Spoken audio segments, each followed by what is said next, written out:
Welcome to the Pulsating Biology, and we were covering the topic the human respiratory system for the O levels biology. And the topic that we have for today's video is the breathing mechanism. When you talk about breathing, breathing is a part of the gaseous exchange. And you need to understand that it refers to a muscular contraction and movement of the ribs, which results in the air moving in and out of the lung. That is in term known as the breathing system in the human beings. So, breathing is a part of the gaseous exchange.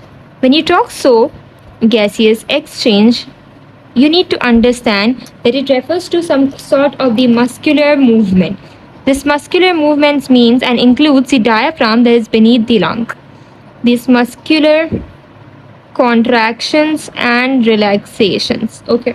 So this muscular contraction and the relaxation allows the air to move in and out of the body. That is term known as the gaseous exchange that we say inside the human body. All right. So give this a look. These are the lungs that are basically consisting of beneath it. They consist of a diaphragm. There is a muscular.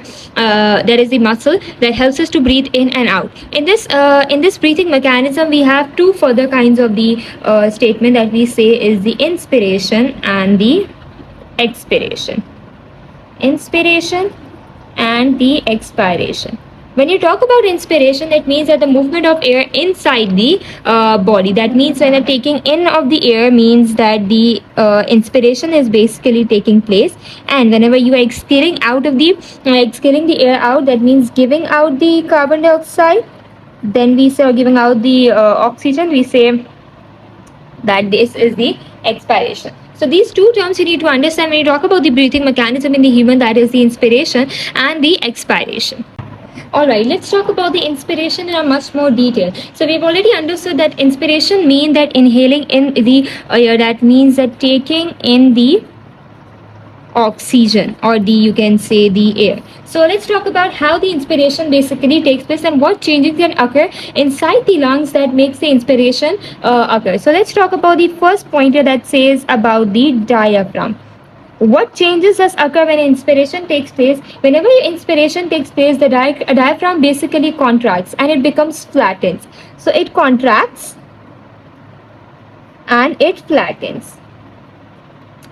Next, we're going to talk about the external costal muscles. When you talk about the external intercostal muscles, when they contract, when the inspiration takes place, they basically contract, while the inner intercostal muscles relaxes. So there are two kinds of the muscle, the external intercostal muscle and the internal intercostal muscle. So when you talk about the external intercostal muscle,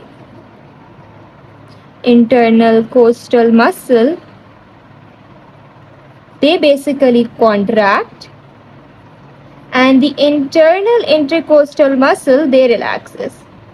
So the diaphragm contracts and it flattens, the external intercostal muscle contracts and the internal intercostal muscle relaxes. Now, most importantly, let's come on to the ribs. What difference and what structural difference that occur when the respiration takes place onto the ribs? Rib moves upwards. That means the ribs moves in the upward direction and also they move in the outward direction. So the movement of rib are mostly upward and the outward. Similarly, along with the rib, the sternum also moves up and forward. So basically, when you talk about the ribs, the sternum movement is along with the rib. Alright, let's talk about the difference of volume. What does the difference that occurs in the volume when the inspiration takes place? So whenever you inspiring something, there is an increase in the volume. So similarly, whenever you take in the air, we say that the thoracic cavity increases. There is increase in the volume of your thoracic cavity, thus it increases. Lastly, we're going to talk about the atmospheric pressure. How the atmospheric pressure is different inside and outside. So whenever you're inspiring in the oxygen, we say that the atmospheric pressure lowers down. So atmospheric pressure basically decreases.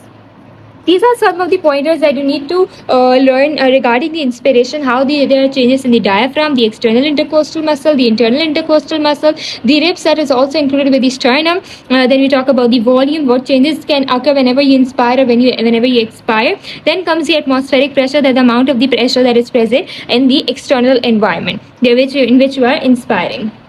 Now, let's come on to the expiration and learn how the differences in the lungs takes place whenever you talk about the expiration. So, we've already been told that expiration is basically excreting out of the, that means the releasing of the air outside the body, outside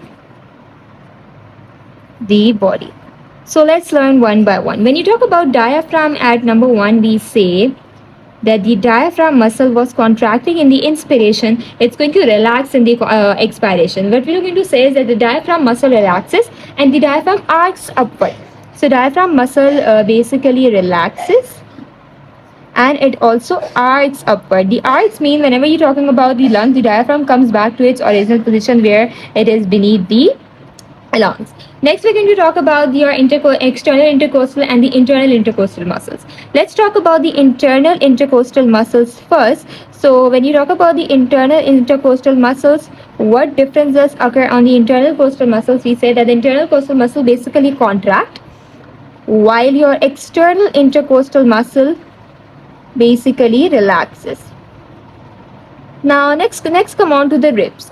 When you talk about the ribs, I've already told you earlier that the ribs and the movement of the sternum would be along with one another. But when you talk about the ribs specifically, we say that the ribs move downward and inward. Whenever you expire the air outside, we say that the ribs moves downward and we say inwards. And the sternum similarly moves, also comes back to its original position. That means that it comes back to the inward position. On number 4, we are going to talk about the volume. What is the difference of volume whenever you expire? So whenever you inspire something, that means the oxygen is coming inside the body. We said that the thoracic cavity volume increases. But whenever you expire something, the volume obviously is going to decrease. So the volume of the thoracic cavity is decreased. Now, lastly, we're going to talk about how the atmospheric pressure basically creates a difference. We're going to say that since we are expiring, that means the pressure is going to increase outside since we are already releasing the air outside our body. So these are the pointers that you need to learn about the expiration. That includes the movement of diaphragm, intercostal muscle, external intercostal muscle, ribs, volume, and the atmospheric pressure. All right. So before we wrap up the chapter, we're going to learn about how what are the percentages of the all the components that we inspire being a human being and expire out of the body being a human being. So the major constituent that we include is the oxygen and the carbon dioxide, obviously. So oxygen component that we inspire on an average base is the 21%, and when you expire is almost 16.4%. That means almost fourth quarter of the air is being expired out of the body. When you talk about the carbon dioxide instead, carbon dioxide always is in a lesser quantity than the oxygen. So it inspired only 0.03% and it expired out 4%. That means the residue amount of the air or the carbon dioxide is not in a very much quantity. When you talk about the nitrogen, water vapors, temperature, and the dust particles, these are the micro components that are present and that can be inhaled or exhaled by the body. So whenever you talk about the nitrogen, the amount of nitrogen that is present inside the atmosphere or inside the body along with the atmosphere and the outside the body that is expired out of the body is almost similar, that is 78.0%. But when you talk about the water vapors inspiration is always variable. That means there is not a constant quantity that a body is going to inspire the water vapor, as it is a very micro component. But when you talk about the expirer, it might be saturated as some particles might be left over as the residue. So when you talk about the temperature is also variable depending upon the kind of the organism, that whether it is a cold-blooded organism or a warm-blooded organism, and the body temperature that is expired out, that depends upon the body temperature, whether it is in a humid environment or whether it is in a very cold environment. Lastly, we can talk about the dust particles. Dust particles is always variable whenever they are inspired, since they are always trapped by the amount of the defense mechanism that are present in our body. But the expiration of the dust particles is always little, if any, since there are many mechanisms that does not allow the dust particles to pass into the respiratory system. But if they does so, there are always only little that are expired out of the body. Now here we are done with the chapter for the gaseous section of the respiratory system. If anybody have a question, they can ask in the comment section below. Thank you for watching.